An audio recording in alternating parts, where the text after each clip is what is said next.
Sound cannon नाम की एक मशीन है, उसको शंभू बॉर्डर पे ले जाया गया है।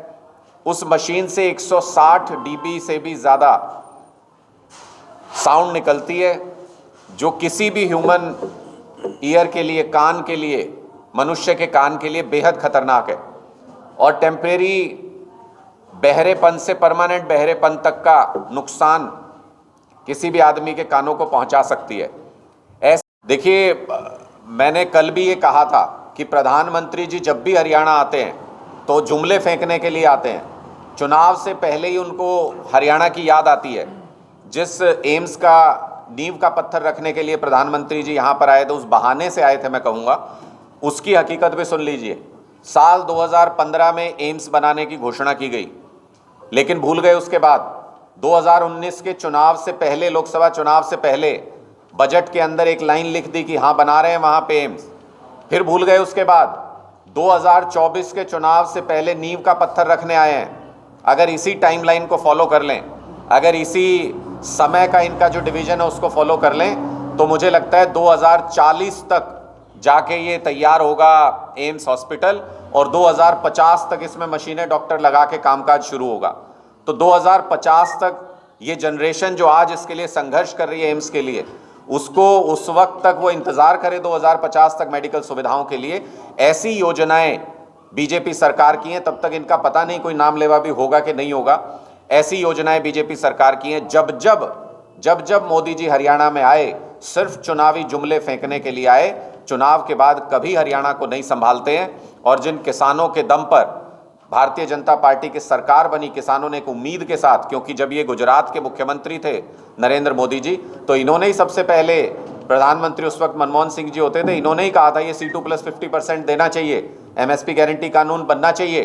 तो आज जब ये प्रधानमंत्री के पद पर मौजूद हैं, तो इनको शर्म आनी चाहिए। अगर ये अपनी ही जुबान से फिरते हैं, अपनी कही हुई बात को अगर लागू नहीं कर सकते हैं, तो इन्हें सत्ता में रहने का कोई अधिकार नहीं है।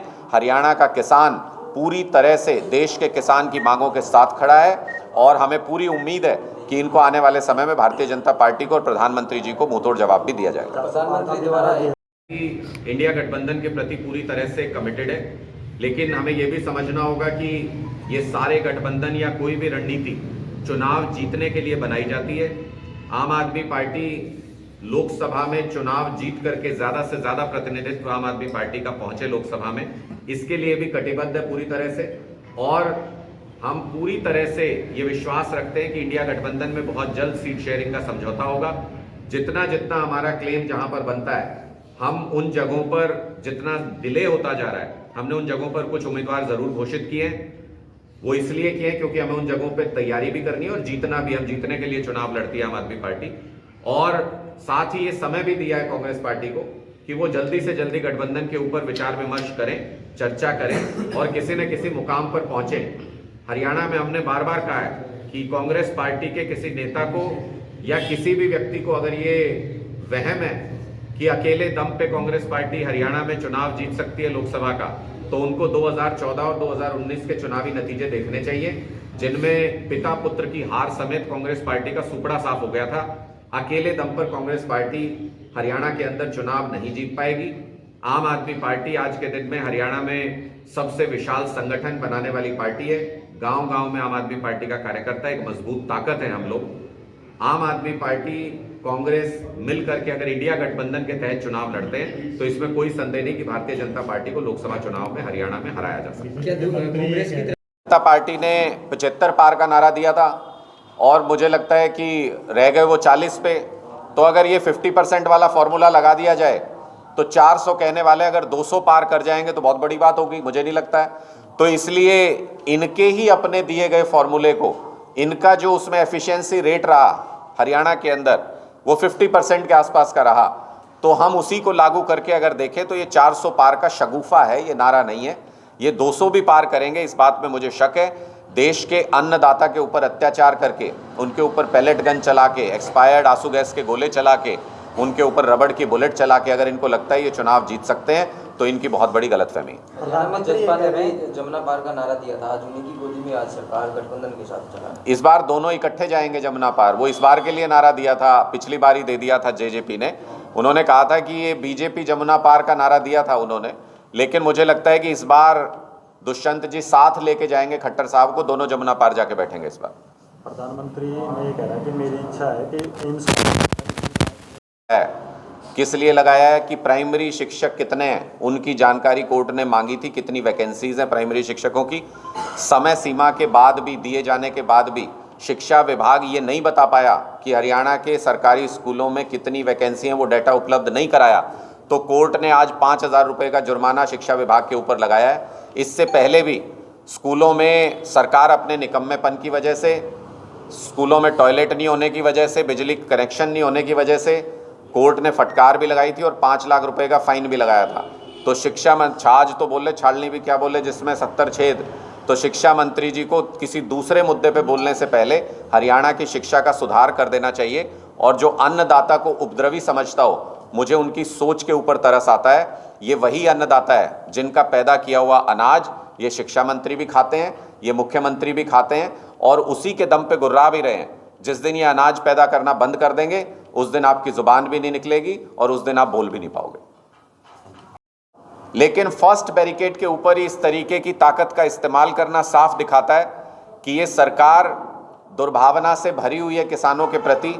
और अब आखिरी जो अब सुनने में आ रहा है, अब ये सुनने में आ रहा है कि साउंड कैनन नाम की एक मशीन है, उसको शंभू बॉर्डर पे ले जाया गया है।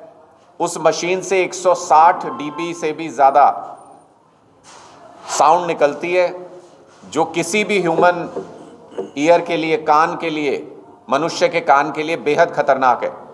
और टेम्परेरी बहरेपन से परमानेंट बहरेपन तक का नुकसान किसी भी आदमी के कानों को पहुंचा सकती है। ऐसी मशीनों का इस्तेमाल दुश्मनों के खिलाफ किया जाता है, उपद्रवियों के खिलाफ किया जाता है। लेकिन जिस तरीके से किसानों को सरकार दुश्मन की तरह व्यवहार कर रही है किसानों के साथ, उसकी जितनी निंदा की जाए उतनी कम है। चाइना बॉर्डर पर अगर इतनी सुरक्षा कर देते और वहाँ अगर साउंड कैनन लगा देते, तो जैसे वीडियो देखने को मिलते हैं, जो बार बार खबरें आती हैं कि चाइना हमारी ज़मीन पे कब्जा करता है, वो खबरें शायद सुनने को नहीं मिलती।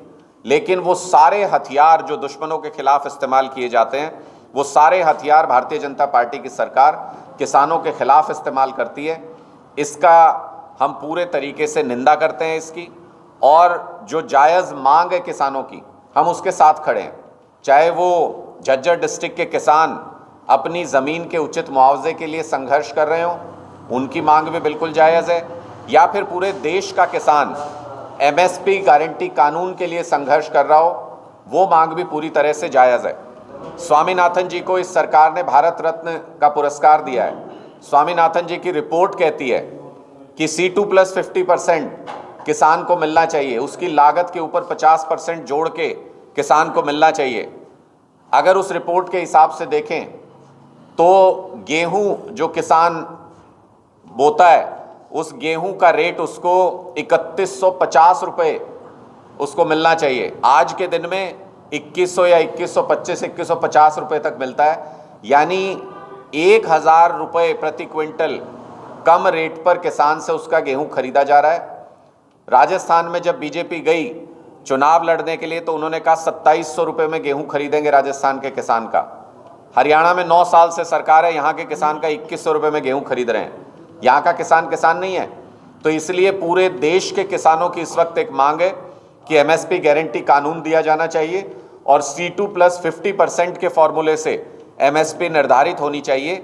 भारतीय जनता पार्टी की सरकार ये कहती है कि इतनी जल्दी कैसे संभव है, तो जैसे सुप्रीम कोर्ट के आदेश को अध्यादेश ला के रातों रात पलट देती है भारतीय जनता पार्टी की सरकार, उसी तरह से अध्यादेश ला करके एमएसपी गारंटी कानून को भी लागू किया जा सकता है और C2+50% के फॉर्मूले को भी लागू किया जा सकता है।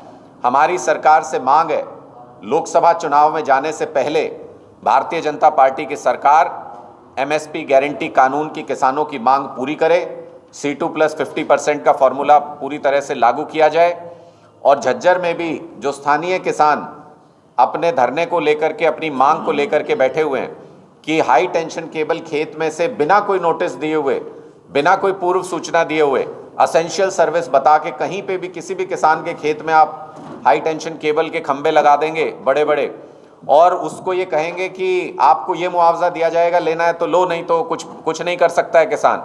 ऐसी स्थिति में उनकी मांग को भी सुना जाना चाहिए और उनको जो जायज़ उनका हक है मुआवजे का वो मिलना चाहिए। और अगर सरकार को उनकी ज़मीन को इस्तेमाल करना है तो फिर उनका मंथली रेंट बांध दीजिए। आपका कोई मकान इस्तेमाल करे, आपकी कोई प्रॉपर्टी इस्तेमाल करे तो उसका किराया देता है। अगर सरकार किसानों की ज़मीन का इस्तेमाल करना चाहती है और सैकड़ों वर्षों के लिए करना चाहती है तो फिर उनको भी, किसानों को भी अधिकार है कि उनको अपनी ज़मीन का किराया मिलना चाहिए, हर महीने मिलना चाहिए, ताकि वो अपनी गुजर बसर कर सके। क्योंकि जिस ज़मीन के ऊपर भी हाई टेंशन केबल लग जाती हैं उसको किसान बेच नहीं सकता, उसका एक परमानेंट ब्लॉक हो जाती है उसकी ज़मीन, इसलिए उसको मंथली रेंट का प्रावधान भी होना चाहिए और एक मुश्त मुआवजे का भी, अच्छे मुआवजे का प्रावधान होना चाहिए। आम आदमी पार्टी किसानों की इन सभी मांगों को, चाहे वो MSP गारंटी कानून हो या फिर हाई टेंशन केबल को लेकर के मांग हो, इन सभी मांगों का पूरी तरह से समर्थन करती है। हमने आज किसानों को ये भी आश्वासन दिया, जैसे हमने दिल्ली के अंदर जब हमारी सरकार आई, हमने किसानों की मांग पर सर्कल रेट को बढ़ाया वहाँ पे, और 3.5 करोड़ रुपए तक सर्कल रेट कई इलाकों में हमने दिल्ली में किया है, जिससे किसान को उसकी ज़मीन का उचित मूल्य मिल पाता है। इसी तरह से हरियाणा में भी आम आदमी पार्टी की सरकार आएगी तो किसानों की मांगों को पूरा किया जाएगा। और लोकसभा चुनाव से पहले हमारी ये मांग है भारतीय जनता पार्टी की सरकार से कि किसानों की मांग को पूरा किया जाए और उनका लोकतांत्रिक अधिकार है कि वो रामलीला मैदान में जाके, उन्होंने परमिशन मांगी थी, उनको नहीं दी गई, रामलीला मैदान में जाके अपना प्रदर्शन करना, शांतिपूर्ण तरीके से धरना प्रदर्शन करना, ये संविधान में दिया गया हमारा अधिकार है। उस अधिकार को भारतीय जनता पार्टी छीन रही है। इसका मतलब हमारी आज़ादी को छीनने की कोशिश की जा रही है। हम सरकार के इस फैसले का पुरजोर विरोध करते हैं, हरियाणा पुलिस की ज़्यादतियों का पुरजोर विरोध करते हैं और किसानों की मांग को MSP गारंटी कानून